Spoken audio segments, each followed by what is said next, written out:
Hello ladies and gentlemen, Porkchopper here, and today we're taking a look at the jungle. I will be going over one of the two main roles of playing a jungler in this video. The second role, being ganking and rotating, will be in the next video I do, so do subscribe to be notified when that's uploaded at the weekend. I also want to know what your favourite jungler is and why. Mine is Sephiroth currently. In today's video we're going to be looking at farming and river buffs. We have the strong side of the jungle with 3 camps, the green buff and the amber link. Then we have the weak side of the jungle with 2 jungle camps separated by the off lane's fog wall. 80 seconds into the game, 2 jungle minions spawn at each camp, and so does the green buff. Each minute another minion will spawn, maxing out at 5. Each minion will give you 85 6p and add some to the amber link too.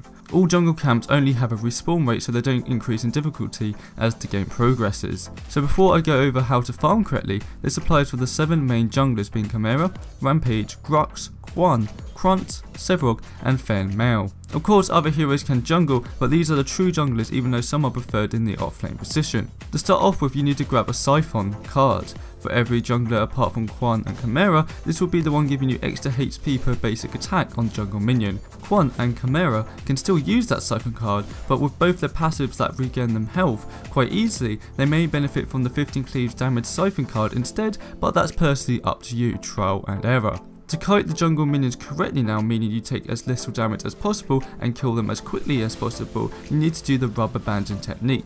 This is where you stop basic attacking, move back so the minions stop attacking you, then go in for the next basic attack, rinse and repeat. It's more complicated as of patch 40 due to the increase in jungle minion damage.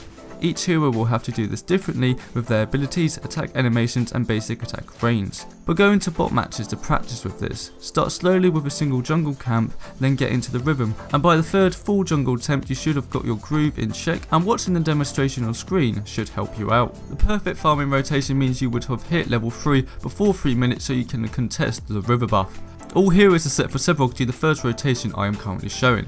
Start the side camp, then to the river jungle camp, then go straight to the green buff. The trick with the green buff is to begin from the right, hitting the green buff, and then the minions go ahead of the green buff and focus them first. This way the minions will hit you and the green buff will actually miss you, which does the most damage.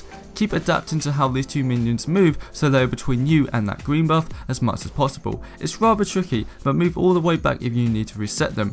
Once they both are destroyed, finish the green buff off with the rubber banding technique before. If done right you can attack, then the green buff will attack missing, making you take very little damage.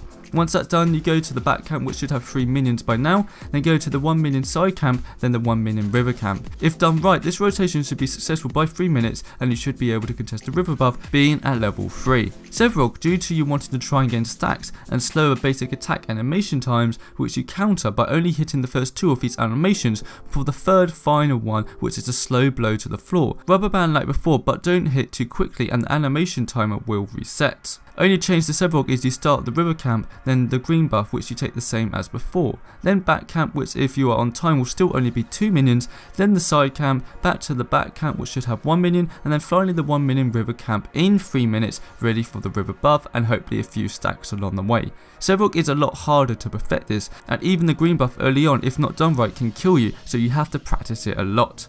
The importance of that early river buff is massive. This will give you plenty of options to gank straight away or even continue to farm effectively with a now refilled mana pool. A good rule I keep for jungling timing is river buffs. When you are backing or going back into your jungle from a gank, look at the time. River buffs spawn every odd minute from 3 minutes onwards. Think what you can do before the next one spawns. For example, I am Sephiroth here and unfortunately I failed this gank, but I have around 20 to 30 seconds before the next river buff is up. I know their Grux jungler just respawned, so there's less competition for it. I farm the side camp, then go into the buff easily without any problems. When I get it, I try to make a play, but this Morgos was very defensive after I ganked her very early on. I decide then just to go back into my jungle, use the black buff effectively to kill this green buff quickly. The final thing a jungler needs to know isn't just the early game, but what their purpose is in the team for the late game. The most common example is a standard jungler will play like a bruiser or a full-on tank. You will be the frontliner of the team by taking a lot of damage or initiating for your team. I suggest to build that early game power to help farm and grab kills, and slowly turn that into the mid to late game tank build. A good build can achieve this well.